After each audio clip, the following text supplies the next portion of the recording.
Global Talk RD. Miércoles 7:30 p.m. Streaming live, online. Harold Vázquez, Huáscar Jiménez, Omar de la Cruz.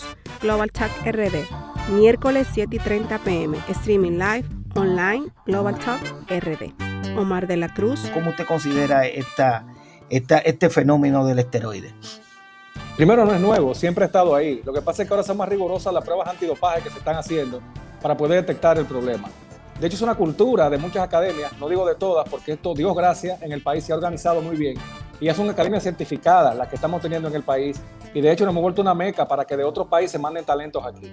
Pero lo que está a la intemperie de eso, lamentablemente, sigue promoviendo el que los jóvenes en poco tiempo adquieran masa muscular y fuerza, haciendo una presión tal a los padres que hacen que ellos tengan que verse obligados a usar sustancias prohibidas.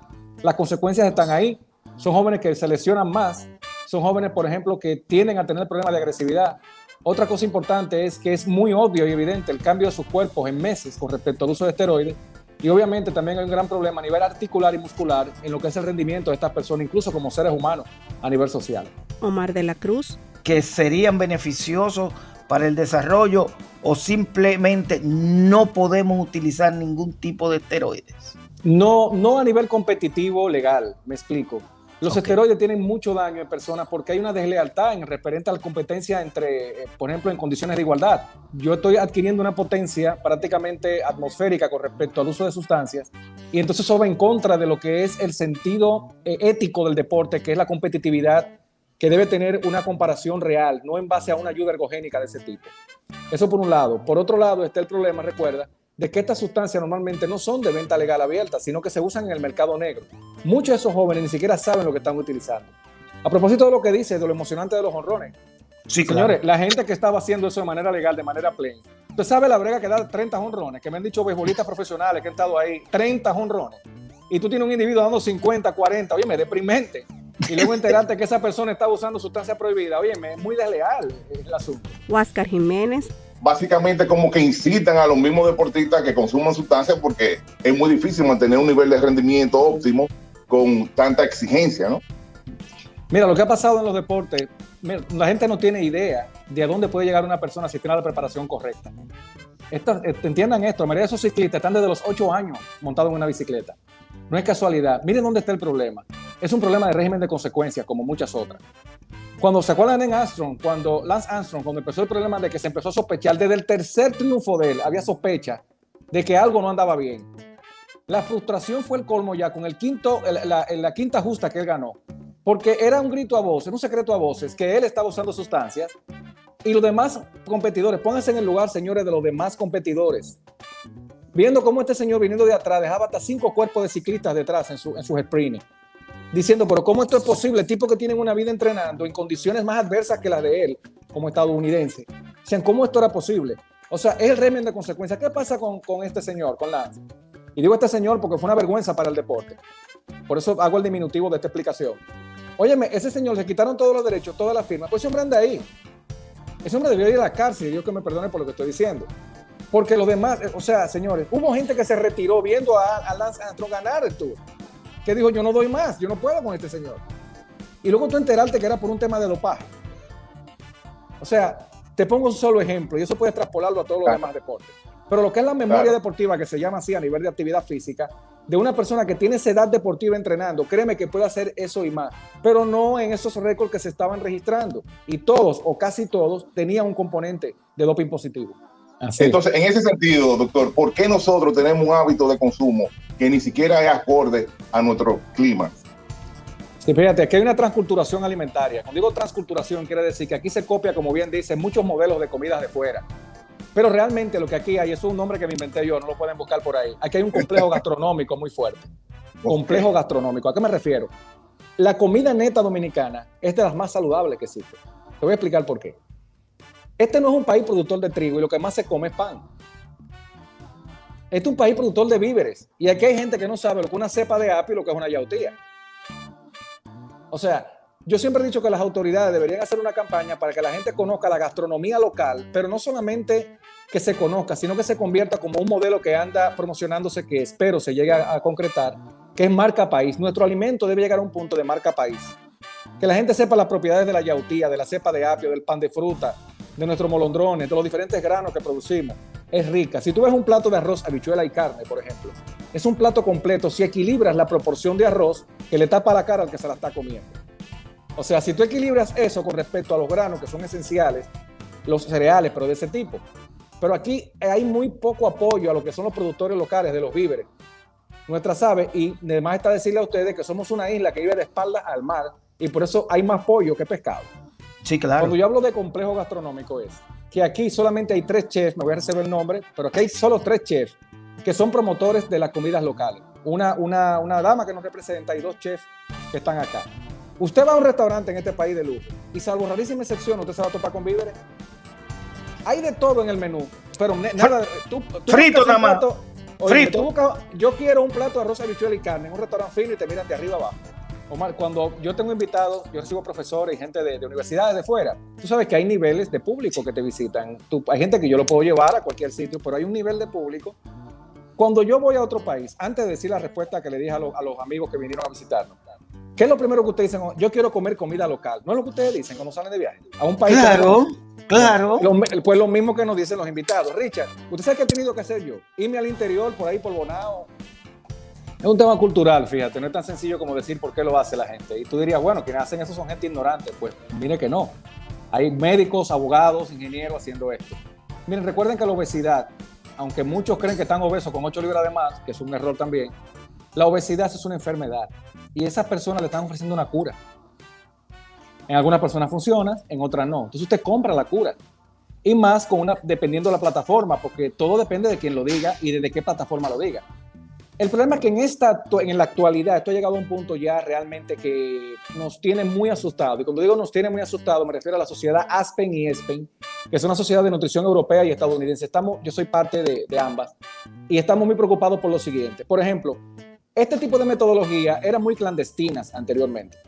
Resulta que ahora, como entra un tema de moda y lo que tú has mencionado entra en un grupo muy sectorizado, me explico. ¿Quién hace keto? ¿Quién hace paleo? ¿Quién hace ese tipo de dieta? El público A. Es costosísimo hacer estos métodos. Y la gente habla de este tipo de alimentación, pero esto es solamente para el 20% de la población. Hay un 80% que vive otra realidad. Vuelvo al punto que decía. ¿Cuál es el problema ahora? Que antes, hace 15 años atrás, 20 años atrás, uno de estos individuos no tenía potestad de ir a un medio masivo a hablar de lo que hace.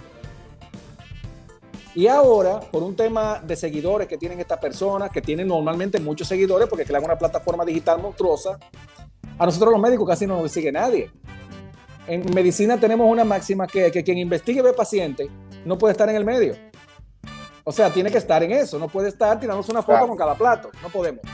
Y van a unos medios con periodistas con criterio y los entrevistan y dan como bueno y válido lo que estas personas están diciendo. Ese sería otro tema que podemos tratar más adelante. Entonces, la plataforma, entonces lo dan por hecho. Es más, el entrevistador está haciendo la dieta. Entonces, imagínate lo que eso significa para personas que queremos hacer las cosas con criterio médico. Ahora, tu pregunta, como bien dice, son métodos. La mayoría de la gente lo hace porque obviamente casi ninguno son sostenibles en el tiempo. La gente ve resultados, sí, porque son cosas drásticas. O llevan ayuda con pastillas, o tienen una metodología donde satanizan ciertos grupos de alimentos, otros no. Y eso hace que la persona lo haga por una meta de peso y cuando llega a su meta vuelve a su realidad anterior, que es justamente la que le hizo aumentar de peso. O sea, es un tema de verdad para que lo tratemos en otro capítulo, solamente eso, es amplísimo, pero lo que ocurre hoy día es que sí preocupa la plataforma que están teniendo estos individuos, incluso al colmo de llegar a que sean elegidos en vez de médicos especialistas para programas de grupo de personas. Harold Vázquez. Hola doctor, yo quería aprovechar para hacerle 2 preguntas. La primera es, a inicios de la pandemia se hizo muy popular entre la gente el consumo de lo que eran vitaminas C, D y zinc, que quizás venía motivado por algo que a la gente común le parecía lógico. Son vitaminas que se argumentan pueden ayudar a fortalecer o a mantener sano el sistema inmunológico, entonces mejor estar preparado ante una enfermedad como la del COVID. Más adelante, luego en varios reportes y estudios que fueron publicándose, parece que por lo menos algunos estudios o reportes notaban alguna relación entre la deficiencia de vitamina D y la severidad del COVID. No tanto así que la vitamina D no es que evite que te contagies, pero sí que evita que si te contagias te dé mucho más grave la enfermedad. Entonces la pregunta es qué tan cierto es y si es recomendable el consumo de vitamina D o C, D y zinc, como la gente dice popularmente, ¿no? Como una forma quizás no tanto de prevención, sino más bien terapéutica. Y la segunda pregunta que tengo es ¿cuál es su opinión sobre el hecho de que algunas personas utilizan mascarilla al hacer deporte?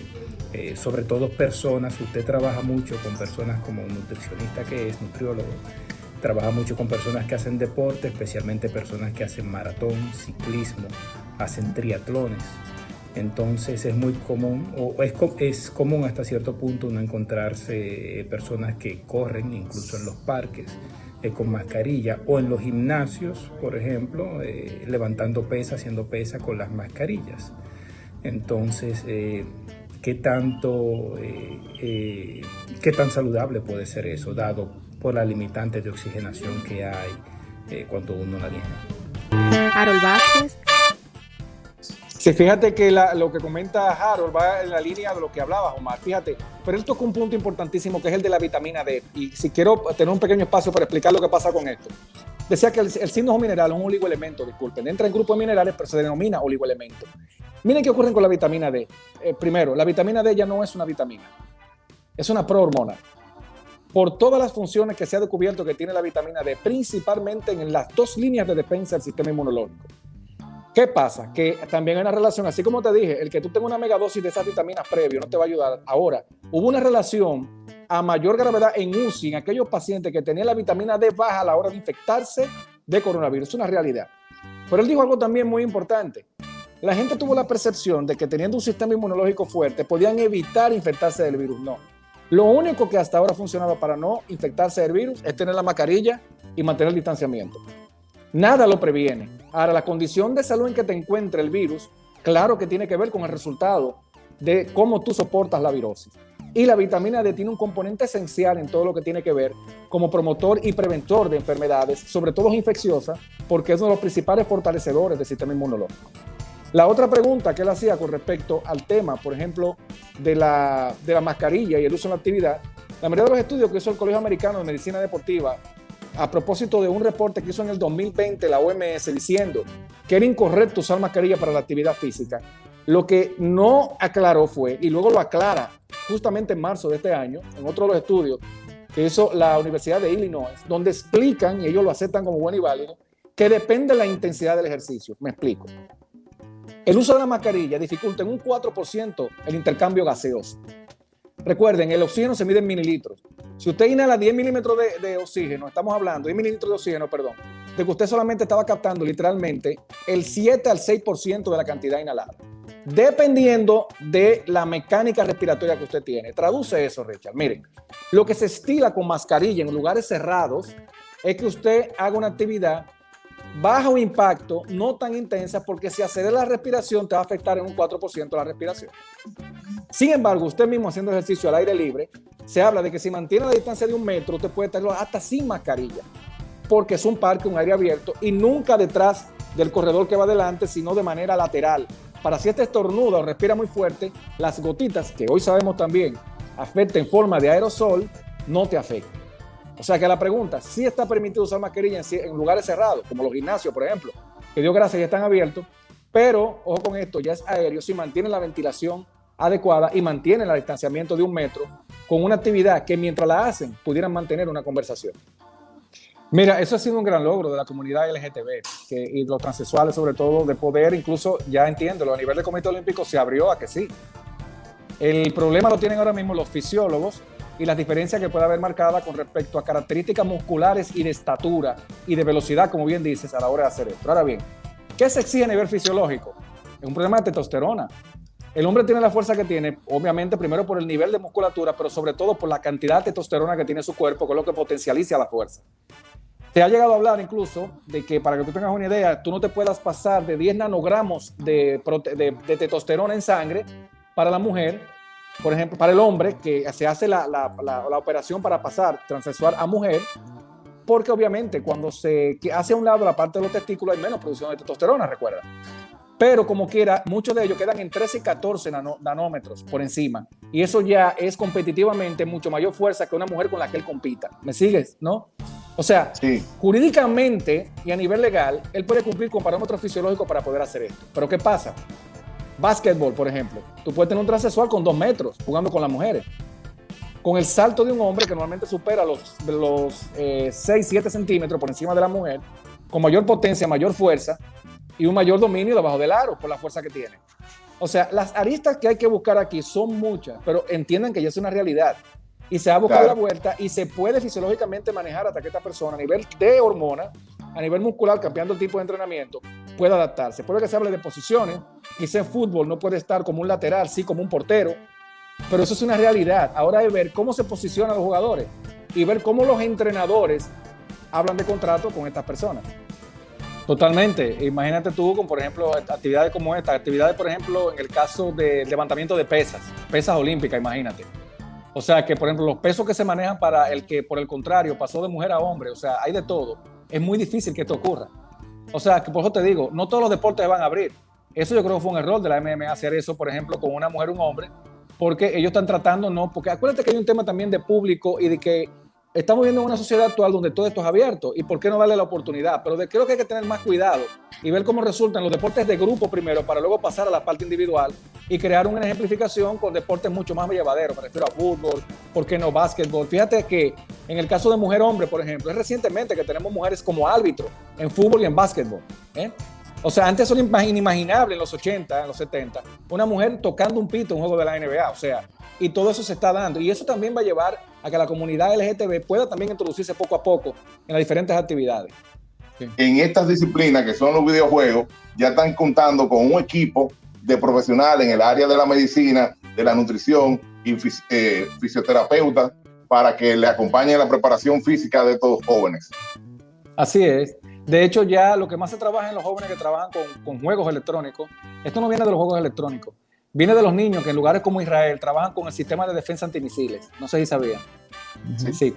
Son los niños en esos países lo que tienen que ver con defender la frontera. Eso que ustedes vieron, esos drones, no son soldados, son niños que los manejan, que chocaron con... bueno, ¿de dónde viene esto? Uno de los principales entrenamientos que se den a esos niños es inteligencia espacial.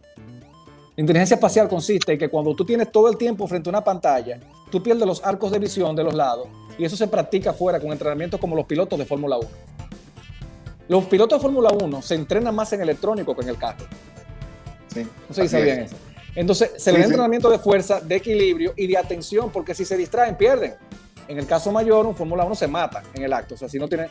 Y esto también significa, por ejemplo, del bombardeo como recientemente, y se sale un poquito ahora, fue por errores que hubieron, errores humanos de cansancio, porque estaban amaneciendo los niños pendientes al sistema de radar. Y hubieron errores y se colaron unos cohetes. Sí, se colaron algunos. O sea, eso para que tengan ustedes idea. Si tú traspolas eso a los juegos que se está haciendo, ya hay médicos, psicólogos deportivos, no sé cualquier psicólogo, sí, para que ellos puedan darle el valor de la competencia que esto tiene. Esto que ustedes ven ahí son drones manejados por niños para bloquearlos, los misiles. De hecho, se enseña, niños entre 6 y 9 años de edad son los que mejor lo hacen. O sea, que mejor bloquean ese sistema de rastreo de misiles.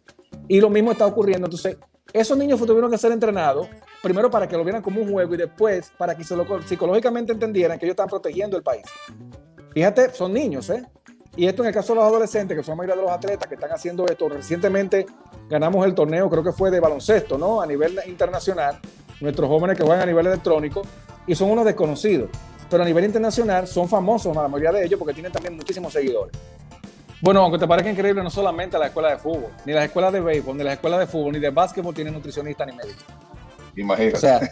O sea, hay una cultura. Ahora, lo que es imperdonable es que con lo que pagan los padres de los niños que tienen jugando fútbol, esto no se dé.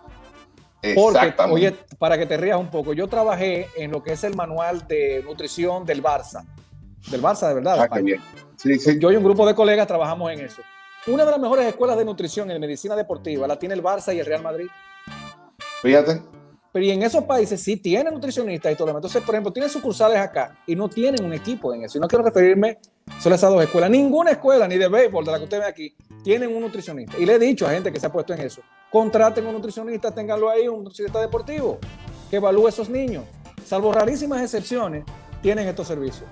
Y los padres tienen que llevarlo o a mi persona o a uno de colegas cosa que no debe ser. Ese servicio deberían tenerlo integrado, porque como bien dice, se refleja en lesiones y en daño a largo plazo. Una de las cosas interesantes que tiene justamente el programa que ustedes tienen es que aquí hay un problema serio de educación en todos los ámbitos. Por ejemplo, si usted me hablara a mí de que las personas empiecen a ver la República Dominicana como marca país la alimentación, lo primero es que se agregue, que esté en el capítulo del desayuno escolar, el huerto escolar. Eso nunca se hizo. ¿Por qué? Porque en el huerto escolar, los huertos que funcionan en muchísimos países donde funcionan las tandas extendidas, yo sé que ahora no hay clases, pero esto ya tiene bastante tiempo, es donde se le enseña a los niños la importancia de cómo cosechar lo que se hace en ese país por sección. De hecho, una escuela en Bonao no enseña a sembrar lo que enseñaría a sembrar una escuela de San Juan de la Maguana. Porque a esos niños le enseñarían a sembrar lo que se da en San Juan de la Maguana, lo que se da en San Pedro de Macorís, y así podemos mencionar todas las provincias y comunidades. Una vez tú tienes esto, las comidas tienen que estar en casa, que hay un gran problema que no lo mencioné, y es la monotonía alimentaria. La gente come aquí lo mismo siempre. Si conociera mejor nuestra gastronomía, variara más lo que come. Tú puedes, de hecho, comer un víver diferente todos los días, un grano diferente todos los días, lentejas, habichuelas blancas, habichuelas negras, todos los días pudieras comer una habichuela. Entonces, cuando mencionaba los tailandeses y los chinos, ellos son muy de caldos, y el arroz es hervido, y comen muchísimos vegetales. Uno de nuestros grandes compradores de nuestros vegetales son los japoneses. ¿O usted cree que casualidad que sean los japoneses los que habitaron la zona de Constanza cuando se habitó esa zona? Todos esos vegetales vienen de esa cultura. Entonces nosotros tenemos que aprender a que las personas localmente empiecen, y es un trabajo de 10 a 15 años en los países que han implementado eso como huertos. Entonces tienen que empezar desde la base, nuestra niñez, para que ellos sean educadamente lo que incluso hagan que nosotros como padres comamos más sano. Por un lado, y por otro lado, eso no puede ser yo en esta entrevista o tu preocupación, Omar y Huáscar, en este encuentro. Es que debería haber una campaña para que la gente aprenda a comer. De lo local, repito. O sea, que el asunto, y una consejería, si pudiera darle ahí el tiempo, es eso. Si van a buscar ayuda, busquen ayuda profesional. Comer sano no hay que gastar dinero. Empiece a bajar un poco la cantidad de sodio, menos dulce, y varíe lo que come y usted verá la diferencia. Global Talk RD, miércoles 7:30 p.m., streaming live, online, Harold Vázquez, Huáscar Jiménez, Omar de la Cruz. Global Talk RD, miércoles 7:30 p.m., streaming live, online, Global Talk RD. Omar de la Cruz. ¿Qué son las alianzas público-privadas? ¿En qué se benefician las APP? Y en la cultura, ¿se puede aplicar las APP? Bienvenido. Y bueno, inmediatamente vi que pusiste tres preguntas interesantes para comenzar este diálogo. Y mira, te comento rápidamente. Yo creo que desde hace unos años, no solamente desde el agosto del año pasado, sino desde ya, si se busca algunos temas diría yo, desde el 2014, 2013, aquí estamos hablando como de la alianza público-privada, de la colaboración. ¿Y qué es lo que sucede? Bueno, esta figura, por lo general, es controvertida porque su significado varía dependiendo de qué país estemos hablando. Y muchas veces el concepto, la palabra de alianza público-privada, se generaliza y puede implicar cualquier tipo de contrato entre el sector público y el sector privado, incluyendo las concesiones, los contratos de colaboración, los contratos de servicios, etcétera, etcétera. Sin embargo, en el ámbito de la República Dominicana, ese concepto, esa terminología de alianza público-privada tiene una concepción jurídica que tiene un significado concreto a raíz de la ley que se promulgó el año pasado, en febrero, la ley 4720 sobre alianza público-privada. Entonces, a raíz de ahí, mediante esa ley tiene una significación jurídica concreta y en términos jurídicos eso tiene una implicación práctica. ¿Qué es importante antes de yo muy brevemente tratar de definir lo que en términos concretos y que todo el mundo pueda entender lo que es una alianza público-privada? Yo creo que es bueno a veces decir lo que no es para que la gente no se confunda. Y una alianza público-privada no es, mucha gente lo confunde, por ejemplo, con la privatización. Cuando estamos en presencia de una APP o de una alianza público-privada, colaboración público-privada, no estamos hablando de una privatización que implica, entre otras cosas, prácticamente la transferencia permanente de un activo público al sector privado. Eso no ocurre en una alianza público-privada, porque en una alianza hay un papel continuo, una vinculación durante un periodo de larga duración entre el agente público y el agente privado. Entonces, si bien se pueden existir muchísimas definiciones, se puede hablar de lo que es alianza público-privada, en el ámbito dominicano, en el ámbito local, hay una definición en la ley 4720, tiene un término jurídico concreto que implica el mecanismo, es decir, un contrato mediante agentes públicos, es decir, las entidades del Estado, entidades de la administración pública, suscriben con los agentes privados, es decir, los particulares, las personas que quieran realizar un contrato de manera voluntaria durante un largo plazo, es decir, más allá de 5 años, se debe de realizar un procedimiento competitivo, se tiene que haber una competencia, una libre concurrencia, una licitación, por así decirlo. ¿Para qué? Para la provisión, gestión, operación o creación de una infraestructura pública o de servicios de interés social, en donde hay inversión total o parcial por parte del sector privado y donde el Estado o el sector público hace aportes tangibles o intangibles en ese determinado proyecto. Y también se distribuyen los riesgos, es decir, en un determinado proyecto, los riesgos que pueden ocurrir entre el sector privado y el sector público. Y ese pago, esa remuneración que va a recibir el agente privado, se asocia por lo general al desempeño que va a realizar durante ese determinado proyecto, conforme se establezca en el contrato. Eso es así, a grandes rasgos, lo que sería una alianza público-privada conforme al ordenamiento jurídico dominicano. Por eso hay que distinguir, a veces se usa alianza público-privada, pero no todo es una alianza público-privada. En términos jurídicos tiene un efecto y una particularidad que es la que he indicado anteriormente. Entonces, tú me preguntabas en segundo lugar que cuál es quiénes se benefician de la APP, o sea, ¿por qué ahora está de moda? Por así decirlo. Mira, las alianzas público-privadas son importantes, son beneficiosas, tienen dos elementos en esta coyuntura concreta que estamos viviendo, incluso por el COVID, que es un mecanismo incluso de financiamiento, es una forma de que el Estado pueda redistribuir el uso de sus recursos limitados para cuestiones de asistencia social o donde el agente privado no va a invertir su plata. ¿Por qué? Porque está diseñado las APP para que sean proyectos atractivos para el sector privado como para el sector público. Entonces, por eso se deben de preparar una serie de intereses que deben de confluir. Por ejemplo, tiene que ser viable un proyecto de APP para el agente privado. El agente privado tiene que ir a ganar dinero en un proyecto de esto, porque si no, no contrata.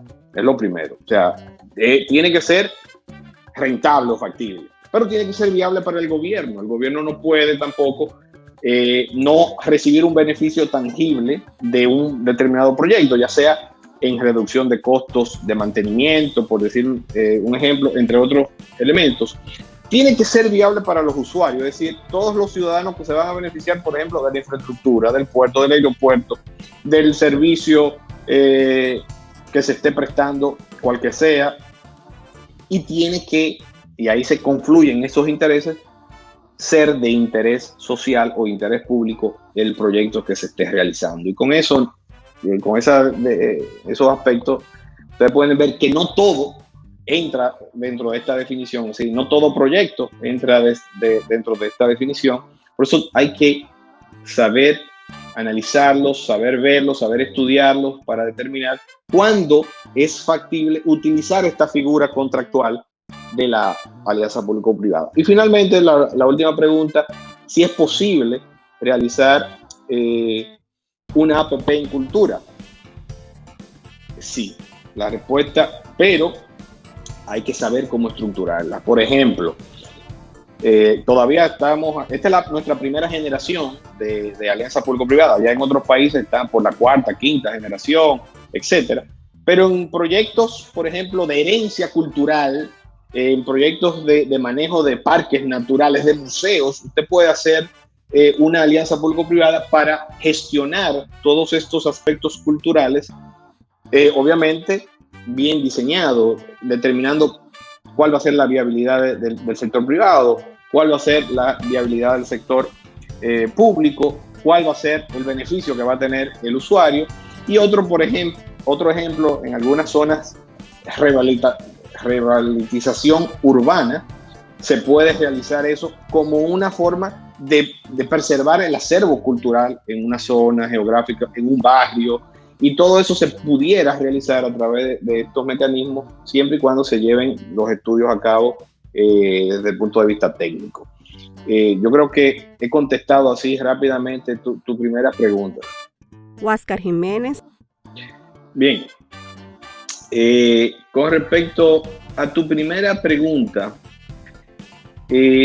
lo primero es que, y así está toda la literatura a nivel internacional y comparada sobre estos temas de alianza público-privada, es la parte previa, la parte que no se ve generalmente, la planificación, la parte de la evaluación de los estudios. Estos proyectos de APP toman tiempo, o sea, tú no puedes agarrar y decir en 6, 7 meses voy a hacer una APP, no, porque yo tengo que estructurar, tengo que estudiar, tengo que hacer análisis de prefactibilidad, de factibilidad, de que el proyecto que yo estoy presentando va a dar medianamente los objetivos que yo estimo. Entonces, eso requiere un proceso de investigación, de estudio, dependiendo, obviamente, la complejidad va a tomar más tiempo. O sea, hacer, por ejemplo, el túnel del canal de la Mancha, eso va a tomar una serie de años para estudiar todos los aspectos técnicos que tienen que ver por ahí.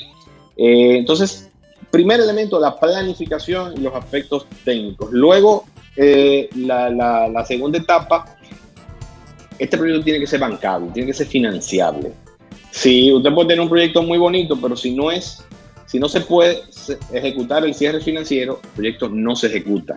Hacer un tren, de larga, una línea de alto tránsito, requiere no solamente estructurar todos los aspectos técnicos, la distribución de los riesgos, que son fundamentales, cómo se van a distribuir los riesgos, esa matriz de riesgo, pero una vez realizado todo eso, se debe de poder levantar el fondeo del proyecto, el cierre financiero. Y por eso, y ahí muy atado a tu segunda pregunta, ¿cómo impacta la banca multilateral y los financiamientos, lo que se llama que se conoce como financiamiento de proyectos o project finance, que se da mucho en estos tipos de estructuras que son complejas, hay que decirlo? Hacer una APP es complejo, es técnico, por eso no todo se debe de hacer bajo esta estructura. Para eso hay otro tipo de contrato. Está el contrato de obra pública tradicional, está el contrato de concesión, está los fideicomisos, que pueden ser unas estructuras administrativas para ejecutar algunas cuestiones, pero el financiamiento entonces viene a influenciar, porque son, vuelvo e insisto, proyectos de alta complejidad, proyectos de infraestructura, hacer un aeropuerto, hacer un puerto, hacer una gran carretera, y se requiere a veces de financiamiento internacional por las facilidades que te puede brindar, porque están acostumbrados a interactuar en proyectos de esta naturaleza, y porque generan y se pueden utilizar de fondos de inversiones internacionales de grandes estructuras que permiten en algunos procesos realizar el financiamiento. Y eso va a depender incluso si tiene una garantía estatal, si no tiene garantía estatal, si afecta fondos contingentes del Estado o no. Entonces todo eso comienza un juego de ajedrez para determinar cuándo es más o menos factible o realizable un proyecto de esta naturaleza. Los proyectos de APP de gran complejidad son costosos. Y de hecho, aquí hay una norma, se está en proceso de consulta pública, una norma para determinar los costos, por ejemplo, de iniciativas privadas. Aquí las APP tienen dos modalidades. Bueno, hay tres, pero las que están hoy día en funcionamiento son las iniciativas privadas y iniciativas públicas. Y están también las iniciativas sin fines de lucro. Pero en la iniciativa privada, es decir, cuando el sector privado va al Estado y le presenta un determinado proyecto, eso tiene un costo, como ya tú lo bien has dicho, porque el Estado tiene que analizar todo eso. Entonces hay un proyecto para establecer tasas por esos costos, tomando parámetros de hora hombre que van a intervenir en el análisis de todos los estudios, y ese valor debe de pagarlo o deberá pagarlo oportunamente el agente privado que está depositando su iniciativa o su petición de gracia de un determinado proyecto. Cuando es el Estado que dice, mira, yo quiero hacer este proyecto bajo la modalidad de APP, pues lo va a asumir obviamente el propio Estado, pero todo eso al final y a la larga se va a traducir y se va a aportar, se va a incluir dentro de los costos del proyecto. Y por eso el financiamiento y la estructura financiera, el cierre financiero, es el que realmente detona el inicio del proyecto. Usted puede tener un contrato firmado en el 2021 y comenzar a ejecutar el primer Picasso en el 2024, porque fue cuando finalmente se lograron poner en contexto todos los agentes que van a interactuar en ese proyecto. Está el de garantía, el banco de inversión, la banca local que a veces interviene también, sí, los fideicomisos que van a interactuar en un determinado proyecto, obtener los terrenos o los contratos que hay que hacer para el inicio. Es decir, es un engranado complejo de contrato, de una ingeniería y estructura legal. Vuelvo e insisto, esto es para grandes obras. En el caso dominicano, evidentemente se han identificado 2 o 3. Este gobierno la ha identificado, y una de las primeras es la carretera del Ámbar, está el puerto de Manzanillo. Ya se han ido admitiendo algunas de estas iniciativas, pero fuera de eso, hay, y hago una salvedad también, la Dirección General de Alianza Público-Privada ha tomado en cuenta los niveles de complejidad de los proyectos para tomar en consideración las tasas que se pudieran aplicar. Y yo creo que como quiera se requiere una revisión, una estructuración más adecuada en el ámbito, porque en el ámbito normativo jurídico, para poder flexibilizar un poco la rigurosidad de los estudios para realizar basados en la alianza público-privada. Yo creo que eso puede contribuir al despegue económico post-COVID, pero para ello se requerirían revisiones concretas del ordenamiento jurídico. Harold Vázquez. Mira, es una excelente pregunta, Harold. Antes de contestarla, estoy totalmente de acuerdo. Yo creo que la empresa pública, a raíz del siglo XXI, se va a reorientar, no solamente en el ámbito local, sino a nivel internacional. Yo creo que esto que hemos vivido y lo que estamos viviendo con el tema de la vacunación a través del COVID, lo amerita. El gran problema que ha existido en países de débil institucionalización, de débil institucionalidad, como es el caso dominicano, es que todas estas empresas luego no son tratadas, no son gestionadas de la mejor forma correcta, y por eso se ha tenido que realizar los procesos de privatización y se ha vuelto todo este proceso que conocemos. Pero en el ámbito concreto, en algunos países el concepto de APP puede ser incluso incorporado dentro de su propia ley de concesiones. El tema es cómo tú administras y gestionas el contrato, es decir, el vínculo jurídico entre Estado y agente privado. Aquí, concretamente en el caso dominicano, nunca se había estructurado proyectos, o no se habían estructurado de manera concreta proyectos realizando una asignación de riesgo basado en aquella parte que está en mejor capacidad de asumirlo, mitigarlo, reducirlo. Y aun cuando hay contratos de concesión, como es el caso de del mal llamado peaje sombra, ¿no? De la carretera de Samaná, que hace una distribución de riesgo, no ha hecho una distribución de riesgo basados en principios económicos de mejor valor por el dinero. Entonces, esto es lo que trata de realizar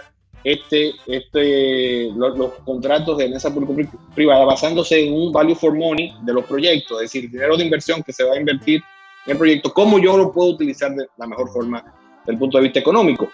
Y la remuneración está en ese sentido atada, por ejemplo, al desempeño, a la disponibilidad, a la demanda, entre otros factores que anteriormente a esta legislación, en el caso dominicano, reitero, no se realizaba bajo esa estructura. Por eso la novedad, por así decirlo, de esta ley, que te orienta y te invita y te obliga a realizar y tomar en cuenta estos parámetros para los proyectos.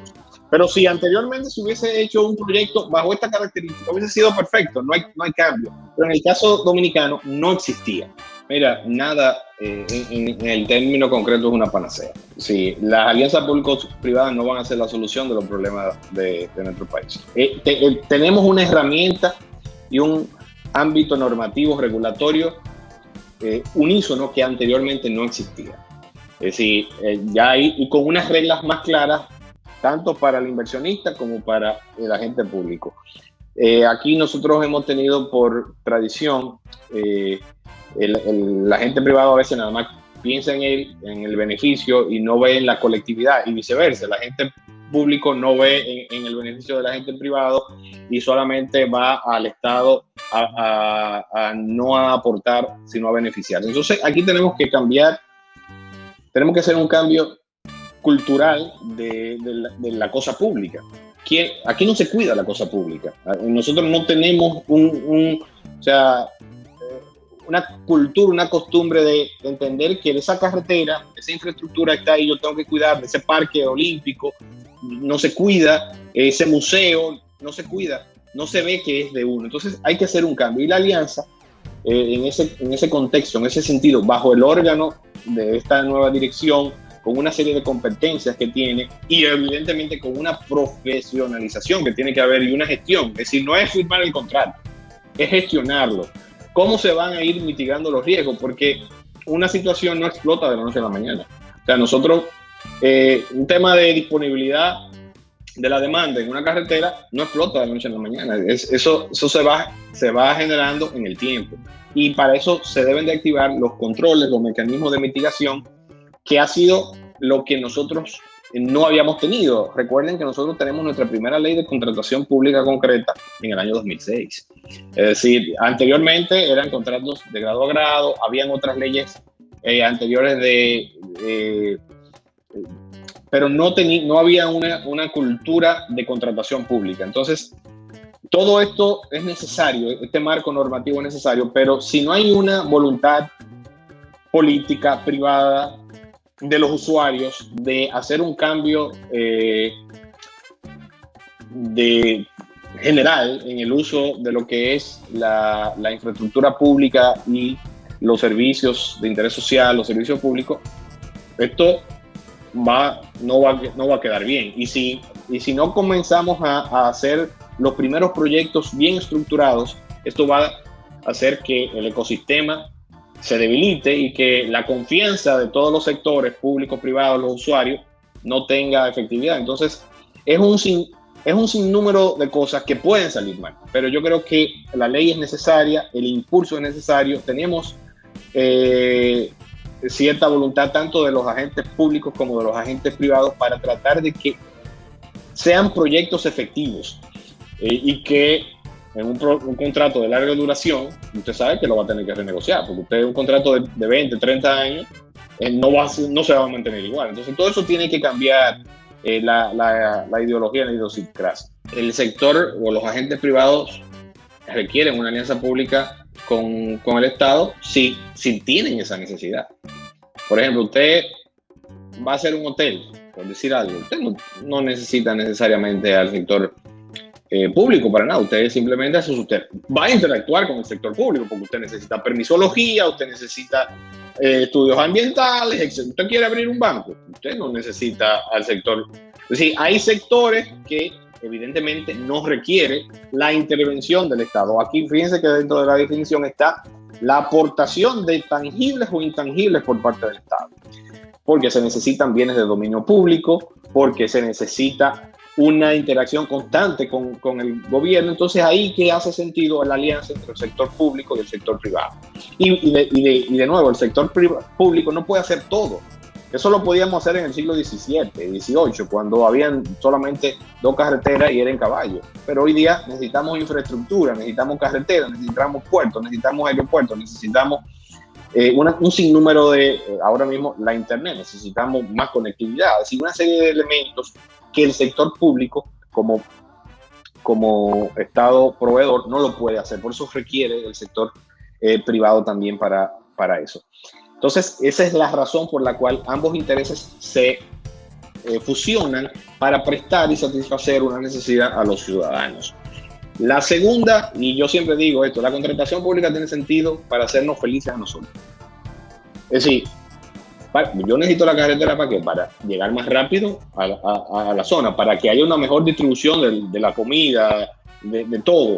Es decir, los hospitales se necesitan por algo, las escuelas, etc. Todo eso es para facilitarnos y hacernos la vida más felices a los ciudadanos. No es para que el agente privado gane dinero, eso es coyuntural. No es para que los funcionarios sean más burocráticos, no, eso es coyuntural. Es para hacer la vida más feliz. Tenemos que poner siempre a la persona en el centro de la contratación pública. Con respecto a tu segunda pregunta, tienes toda la razón. Sí, bajo la normativa actual que tenemos, eso es impensable, eso no es posible, no es sostenible, porque no se van a hacer de manera eficiente los proyectos, porque se van a querer festinar. Y en estos proyectos, la celeridad, el querer apresurar las cosas, pueden ser el peor enemigo. Entonces, ¿qué es lo que yo he propuesto y lo que sostengo? Yo sí creo que las alianzas público-privadas son y pueden ser una forma de colaborar a la recuperación de la crisis, pero bajo una nueva normativa que se debe dictar de manera concreta y provisional durante esta crisis. Por ejemplo, bueno, evidentemente que estructurar un proyecto de APP, de infraestructura, en este contexto no es lo mismo que hacerlo sin el COVID. Entonces, se debe de flexibilizar los estudios que se están pidiendo, se debe de acortar el tiempo, pero para hacer eso se requiere una modificación legal. Y creo, ya yo lo he comentado, lo he escrito en otros medios de comunicación, yo creo que esa vía, y en otros países incluso ya como es el caso español, se ha dictado una ley para contratos especiales de colaboración. Ahí está innovación, está desarrollo e innovación. Entonces, pero para eso se requiere una normativa especial que la ley 4720 de APP te da el marco general, pero debe de venir esta normativa especial para proyectos de manera concreta que son estratégicos para el país y que van a servir, por ejemplo, construir una infraestructura de importancia. Mueve la economía, todos ustedes lo saben, porque se dinamiza. Entonces, eso bajo ese parámetro y bajo una normativa especial yo creo que puede colaborar, pero se requiere una ley particular.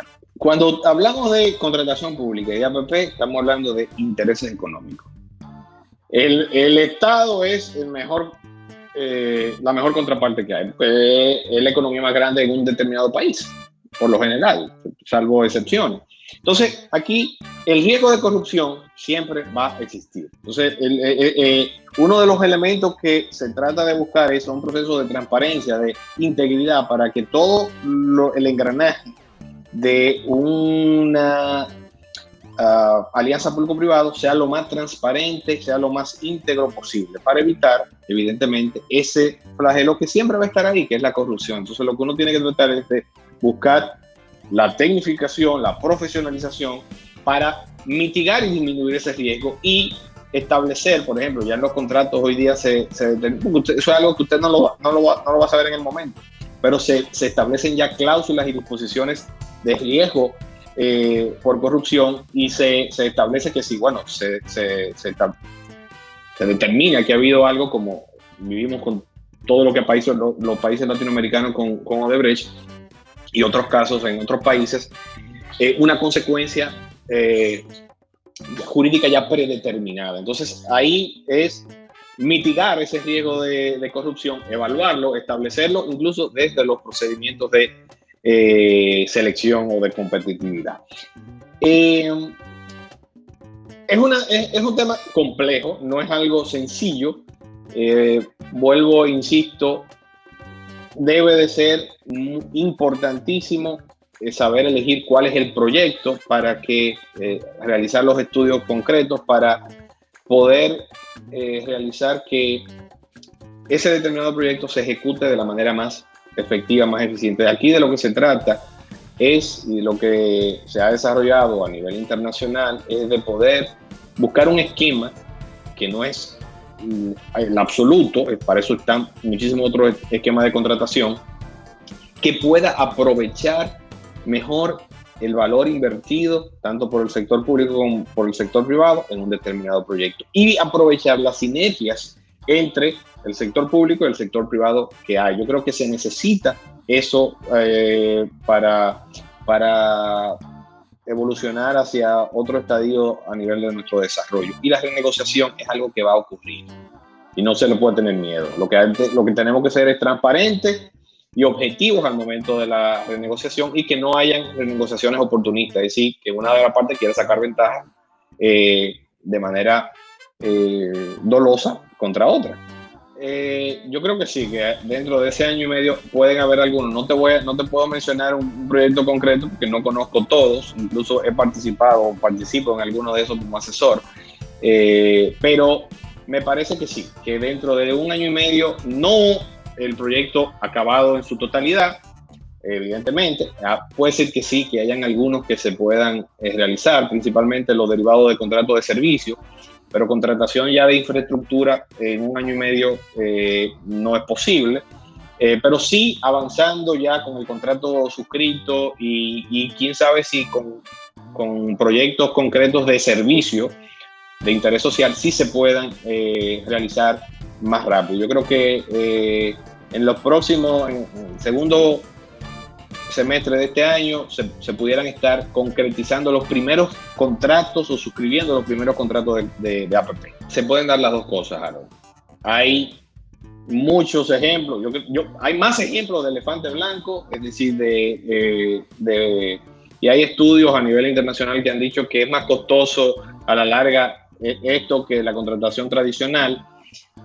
Pero también hay ejemplos y proyectos muy beneficiosos en el ámbito de salud, en el ámbito cultural, incluso en el ámbito de transporte.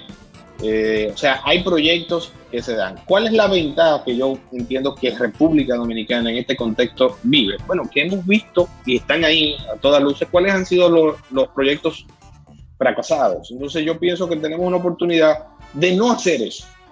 O sea, de poder vivir las experiencias de países latinoamericanos como el nuestro, que han tenido proyectos fracasados, para no hacer eso. Y uno de los principales proyectos es: comencemos pequeños, señores. Usted no va a hacer el megaproyecto.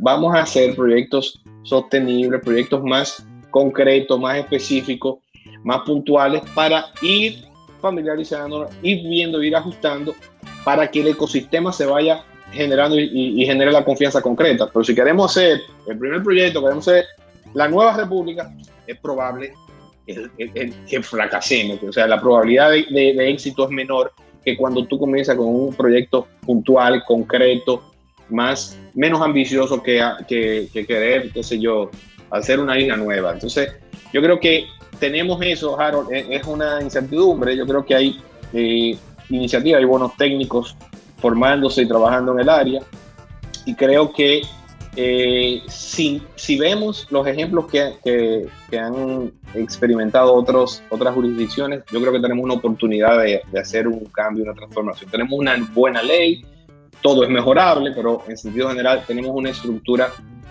que permite y que garantiza la inversión, que da cierta seguridad.